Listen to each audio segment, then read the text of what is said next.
하와이의 한 고즈넉한 카페 안에서 난데없는 소동이 벌어집니다. 카페 주인은 자신의 공간을 점령한 중국인들을 잡아먹을 듯이 노려보는데요. 급기야 다짜고짜 젊은 중국인 여성의 뺨을 때리더니 무차별적으로 소리를 질러댑니다. 뺨을 맞은 중국 여성은 억울한지 바닥에 주저앉아 펑펑 울기 시작하는데요. 그 순간 등장한 한국인들의 행동에 카페 전체가 아수라장이 돼버리고 맙니다. 카페 주인은 무슨 이유로 선량해 보이는 손님을 폭행까지 하게 되었을까요? 또 한국인이 무슨 행동을 했길래 카페가 아수라장이 된 걸까요? 오늘의 이야기 지금 시작합니다. 안녕하세요. 하와이를 대표하는 관광지 와이키키 해변에서 작은 카페를 운영하는 25세 여성 이자벨 가르시아입니다. 최근 몇 년 동안 저에게 일어났던 일은 정말 천국과 지옥을 오가는 경험이었어요. 그것도 저 먼 바다 건너 중국과 한국 사람들이 저를 들었다 놨다 한 일들인데요. 관광지에 살다 보니 전 세계 사람들을 만나는 건 하와이 사람들에게 너무 익숙한 일입니다. 그러나 외관은 비슷해 보이던 두 나라 사람들로부터 받은 충격적인 경험과 잊지 못할 추억은 흔하지 않은 경험일 거예요. 아마 여러분들이 들으시면 까무러칠지도 몰라요. 그 일화를 오늘 여러분들께 전해보고자 합니다. 하와이 토박이였던 저는 고등학교를 졸업하자마자 카페에서 일을 시작했어요. 2년 정도 실무 경험을 쌓은 뒤 바리스타 자격증을 따서 바로 카페를 창업했죠. 아시다시피 하와이는 자연과 가까운 곳이라서 사람들이 좀 여유로운 편인데요. 다들 자신만의 공간에서 본인이 좋아하는 일을 하며 인생을 살아가길 바란답니다. 저도 마찬가지였어요. 서핑샵을 하시던 부모님의 성격과 여유로움을 닮아 고등학교를 다닐 때부터 취업보다는 사업을 하기로 마음먹었고요. 흔히 영화나 드라마에서 보면 대기업에 취직하고 바쁜 회사 생활을 하는 사람들이 많이 보이잖아요. 하지만 저는 조직의 부속품이 되어서 하루 종일 시키는 대로 살고 싶지는 않았습니다. 돈을 적게 벌더라도 인생을 즐기고 싶었고 좀 더 시간적인 자유가 보장된 삶을 바랐거든요. 부모님도 제 뜻에 적극 찬성하셨기 때문에 할머니가 남기신 땅을 제가 활용할 수 있도록 물려주셨습니다. 와이키키 해변 메인 상권에서 도보로 15분 정도 떨어진 곳이었는데요. 낡은 오두막을 보수하고 페인트도 새로 칠해서 꽤 그럴싸해 보이게 카페를 오픈했습니다. 제가 영업을 시작할 당시 하와이는 이미 유명 관광지였어요. 특히 와이키키 해변은 아시아에서 허니문 여행을 온 신혼부부들로 넘쳐나는 상황이었죠.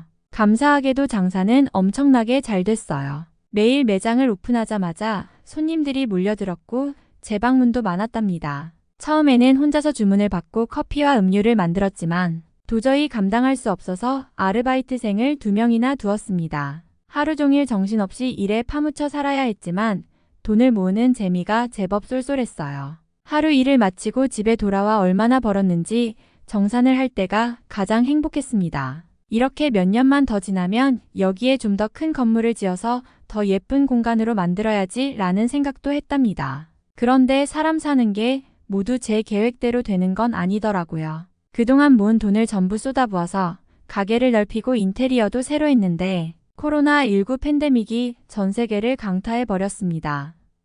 이건 사람의 힘으로 어떻게 할 수 있는 게 아니더라고요. 그저 버티는 수밖에 없었습니다. 인산인해를 이루던 아름다운 해변은 거짓말처럼 텅 비어버렸고 시간이 지나면서 제 주머니도 비어갔습니다. 이웃 상인들은 모이기만 하면 신세한탄을 하곤 했어요. 얼마나 더 버텨야 할지 몰라 답답했지만 별달리 방법이 없는지라 서로를 격려하고 위로하며 팬데믹이 끝나기를 기다렸죠. 눈코 뜰 새 없이 바쁘게 지내다가 하루아침에 파리만 날리는 처지가 되니 그저 멍하게 있을 뿐이었습니다. 알바도 내보내고 텅 빈 가게에 무료하게 앉아있으니 우울증이 올 것 같더라고요. 그렇게 뭔가 할 일을 찾다가 가게 뒤에 비어있는 공간을 꽃밭으로 꾸며서 아담한 정원으로 만들기로 결심했습니다. 혼자 사는 사람들은 주로 반려동물을 벗으로 삼는 경우가 많잖아요. 저는 꽃을 좋아해서 집에서 여러 가지 종류의 식물들을 키우고 있었거든요. 그래서 집에 있는 꽃을 가져다가 뒤뜰에 옮겨 심고 가꾸기 시작했습니다. 몇 달이 지나자 나름 예쁜 정원이 만들어졌고 이웃들도 좋아해줘서 자주 놀러오곤 했습니다. 손님들보다 이웃 상인분들이 가게를 더 많이 찾아주셨지만 그래도 시간이 어떻게든 흘러가긴 하더라고요. 마침내 3년 넘게 계속된 팬데믹이 끝났어요. 하지만 기대와 달리 사람들은 예전만큼 하와이를 찾지 않더라고요. 여기랑은 비교도 안 되는 저렴한 비용으로 최고의 서비스를 받을 수 있는 베트남이나 태국, 일본으로 관광객들이 몰려간 겁니다. 동남아 국가의 정부들은 관광객 유치에 사활을 걸고 대대적인 홍보와 마케팅 전략을 추진했지만 하와이 주정부는 아무것도 하지 않고 그저 손을 놓고 있었죠. 게다가 산불도 나고 하다 보니 사람들의 발길이 뚝 끊기는 건 어찌 보면 당연한 일이었습니다. 다른 나라의 하와이를 알리는 홍보 비용의 예산을 한 푼도 배정하지 않은 것도 문제였지만 쓰레기 수거와 도로 정비에 배정된 필수적인 예산도 주정부에 돈이 없다는 이유로 반토막이 되어버렸습니다. 그러다 보니 날이 갈수록 관광객은 줄어들 수밖에 없었고요. 이제 하와이는 새롭게 떠오르는 관광지들에 밀려서 퇴물이 되어가는 참담한 상황까지 가고 있었습니다. 이렇게 가다가는 가게를 처분하고 무일푼의 백수신세가 될 것 같은 불길한 예감도 들었어요. 당시 스트레스에 매일 밤마다 잠을 잘 수 없는 지경이었답니다. 같이 장사를 하던 이웃 상인들도 더는 버티지 못하고 하나씩 가게를 정리하고 와이키키를 떠나버리기도 했죠. 그때 남아있던 이웃 상인들 중 숙박업을 하던 상인 한 분께 좋은 소식을 듣게 되었어요. 중국 허베이성의 한 여행사에서 단체 관광상품으로 그 상인분의 숙소와 계약을 하게 된 건데요. 상인분께서는 절호의 기회로 생각하고 비용을 굉장히 싸게 안내했다고 했어요. 더불어 근처 맛집 소개와 여러 가지 특별한 혜택을 주기로 하고 중국인들을 하와이로 끌어들이는 방법을 쓴 거죠. 남아있던 상인들은 늦었지만 지금이라도 달라질 거라고 잔뜩 기대를 했어요. 역시 세상에 죽으라는 법은 없나 봐요. 얼마 후에 중국인 단체 관광객들이 몰려오면서 상황은 확 달라졌습니다. 중국인들은 나라의 크기만큼 통이 큰 사람들이더라고요. 정말로 돈을 물 쓰듯 뿌리고 다녔어요. 저를 비롯한 상인들은 이제 살았다는 생각을 하며 즐거운 비명을 질러댔고 중국인 덕분에 하와이에 다시 봄날이 찾아왔다고 좋아라 했죠. 하지만 곧 생각도 못했던 문제가 여기저기에서 터져나오기 시작했습니다. 중국인들은 태도가 아주 거만했어요. 마치 왕이라도 된 것처럼 종업원들에게 갑질을 하는 거예요. 단체로 움직이면서 쓰레기를 함부로 버리기도 하고 시끄럽게 떠들어대면서 다른 관광객들을 짜증나게 만들었습니다. 목소리도 얼마나 큰지 멀리서도 중국인들이 왔다는 걸 대번에 알 수 있을 정도였다니까요. 세상에 공짜는 없다잖아요. 중국인들은 돈을 물 쓰듯이 썼지만 그 대가는 혹독했습니다. 그들은 자신들이 돈을 쓰는 것 이상으로 확실하게 대접받기를 원했거든요. 제가 운영하던 카페는 셀프로 하는 게 원칙이었어요. 주문을 하고 음료가 나오면 자기가 가져가야 하고 다 마신 뒤에는 빈 컵을 정해진 곳에 가져다 놔야 했어요. 한국에서는 흔한 시스템이죠. 그런데 중국인들에게 셀프로 하라는 말은 통하지 않았습니다. 손님, 주문하신 헤이즐넛 나왔습니다. 라고 알리면 그럼 가지고 와야지 뭐 하는 거야? 라는 대답이 일쑤였거든요. 그래서 제가 죄송하지만 손님이 직접 가지고 가셔야 합니다. 라고 말하면 뭐? 웃기고 있네. 내가 팁을 얼마나 많이 줬는데 손님을 부려먹으려고 들어. 당장 가지고 와. 라고 말하며 무례한 일이 계속되었습니다. 아르바이트생들은 이런 하대를 이기지 못하고 얼마 못 가 그만두는 일이 잦아졌습니다. 사람 뽑는 것도 일인데 다들 한 달도 못 버티고 나가니 정말 힘들더라고요. 처음에는 중국인 손님들을 설득도 해봤지만 결국 포기했습니다. 그냥 중국인들이 원하는 대로 맞춰주는 게 속 편하다는 생각이 들었거든요. 게다가 중국인들은 조심성이 없어서 유리컵을 깨거나 음료를 엎지르는 일이 비일비재해서 업무가 늘어난 것도 힘들었어요. 미안해 하기는커녕 도리어 화를 내니 점점 지쳐갔고요. 이들의 만행은 여기서 끝이 아니었습니다. 외부 음식 취식 불가라고 아무리 써붙여놓고 말을 해도 밖에서 사온 음식을 카페 안에서 먹어서 냄새가 진동하기도 했습니다. 게다가 밤이 되면 중국인들은 해변에 모여서 폭죽을 마구 터뜨리면서 환호성을 지르고 술을 잔뜩 마셔댔습니다. 시끄러운 건 둘째치고 아무 안전장치도 없이 폭죽을 터뜨리는 건 위험해서 경찰에 신고도 해봤지만 지역 경찰들은 난감한 표정을 지었어요.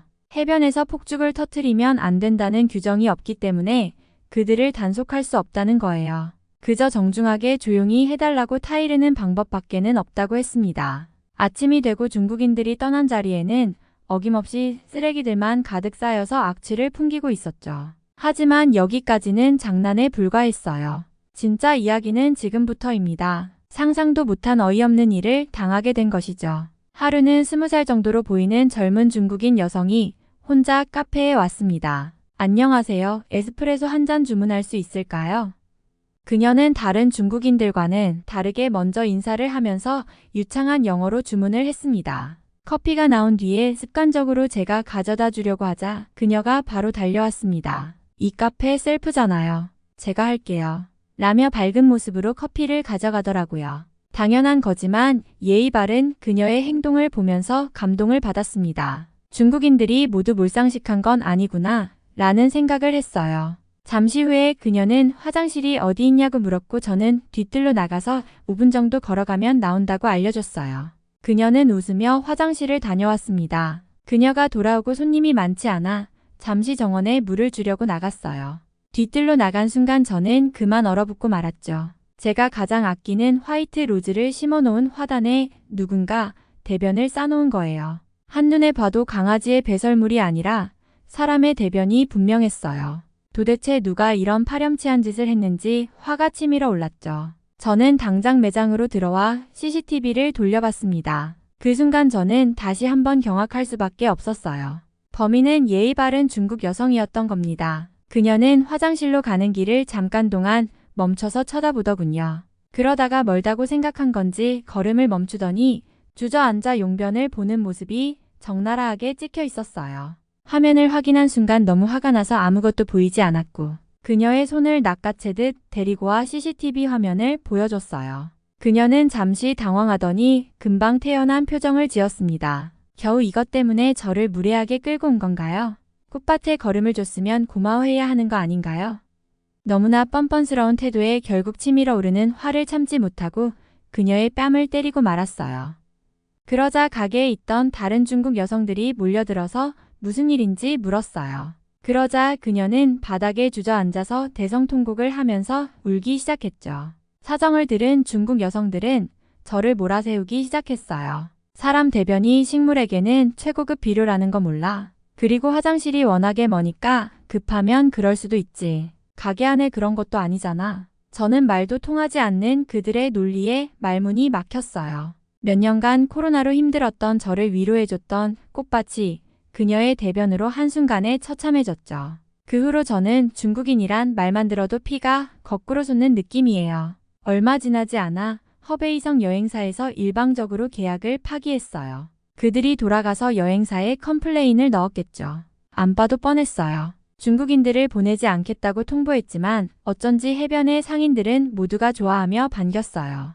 비록 장사가 안 될지라도 중국인들로 인해 겪어야 했던 악몽 같은 시간에서 해방될 수 있기 때문이었죠. 그 후로 중국인 관광객들의 수가 현저히 줄었어요. 하지만 팬데믹이 끝나고 점차 관광객들이 늘어나고 있었기 때문에 가게에 타격이 올 만큼 힘들지는 않게 되었죠. 나름대로 일상을 찾아가는 듯 했습니다. 그런데 얼마 지나지 않아 다시 가슴이 철렁 내려앉는 일이 발생했죠. 와이키키 해변에 동양인 관광객의 수가 점차 많아지는 거예요. 처음에 저와 주변 상인들은 모두 중국인들이 다시 돌아왔다고 생각하고 충격에 빠졌어요. 중국인들의 무질서와 갑질을 겪은 상인들은 모두가 마음을 비우고 철저히 준비를 해야만 했어요. 그들이 저희 가게에 들어왔을 때 저 또한 그들이 상식밖의 행동을 하지 못하게 철저히 감시할 생각이었어요. 하지만 그들은 전보다 비교가 안 될 정도로 예의가 바르고 질서정연했죠. 저희 가게에 온 동양인 손님들은 단체 관광객이었는데 안내를 하는 인솔자가 있더라고요. 허베이성 여행사에서 온 중국인들은 인솔자의 지시를 절대 따르지 않았는데 이들은 도대체 어디서 왔길래 이렇게나 다른 걸까 하고 혼자 생각했어요. 그들이 커피를 마시며 나누는 이야기를 유심히 들어보았죠. 얘기를 들어보니 그들은 그 몰상식한 중국인이 아니었어요. 다름 아닌 한국인 관광객이었죠. 한국에서 유명한 유튜버가 하와이 여행 영상을 올렸는지 그 이야기를 하면서 커피를 마시고 있었어요. 그제서야 납득이 갔죠. 그들은 질서 있게 움직였고 뒷정리가 깔끔했습니다. 중국인들처럼 아무 곳에나 용변을 보는 일은 상상할 수 없었고 늘 신경질적이고 거만한 중국인에 비해 항상 웃으면서 예의 바르게 행동했어요. 특히나 다른 손님들을 배려해서 조용하게 대화를 하는 모습을 보고 다른 의미로 충격을 받았죠. 지난 몇 주간 중국인들의 목소리에 해변 상인들 모두가 머리 아파했어요. 하지만 그들의 매너는 중국인들과 비교도 할 수 없었죠. 부탁하지 않아도 자리를 깨끗하게 치우고 떠날 정도였다니까요. 심지어 한국인들은 해변을 산책할 때조차도 위생관념이 대단해 보였어요. 그들은 파도에 쓸려온 쓰레기가 보이면 바로 수거해서 처리했죠. 아니, 자기가 버린 쓰레기도 아닌데 다른 사람들을 생각해서 쓰레기를 수거하다니. 이 모습을 보면서 한국인들에 대해 다시 한번 생각해 보는 계기가 되었어요. 같은 동양인이라도 이렇게나 차이가 날 수 있다니 놀라웠죠. 한국에서는 플로깅이라고 해서 쓰레기를 주우면서 조깅을 하는 문화가 있다면서요. 남녀노소 불구하고 플로깅이 유행이라던데 이렇게 지구도 살리고 운동도 할 수 있다니 정말 대단한 사람들이라 느꼈습니다.